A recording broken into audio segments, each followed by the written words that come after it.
अस्सलामुअलैकुम। मेरा बंदा नशा पानी करदा, आइज पींदा, टीके लांदा, मेरा कोई सिर ते बाली वारस नहीं हैगा। मैं अपना घरां च काम करनी आ ते अपने बच्चों दा पेट पालनी पई आ। किराए दा घर है, 2 बच्चे ने, 2 बच्चियां ने, मेरे को कमाने वाला नहीं हैगा। मैं घरां च काम करनी, अपने बच्चों नूं पालदी पई आ। मेहनत करनी है, घर दा खर्चा नहीं पूरा हो रहा। 4 घरां च काम करनी आ, मैं आप काम कर करके बीमार हो गई हाँ। किराए का घर है, किराया भी देनी आ, बिल भी देनी आ, बिजली का बिल देनी आ, गैस का बिल आ जाता, वो तारनी आ तो किराया आ जाता सिर ते।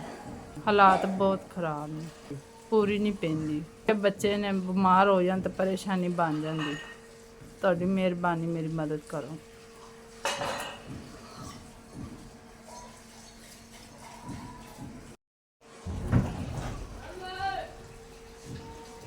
अस्सलाम वालेकुम। तुहानू सलामत रखे, खुश रखे। अल्लाह तुहाडे बच्चों नूं सलामत रखे।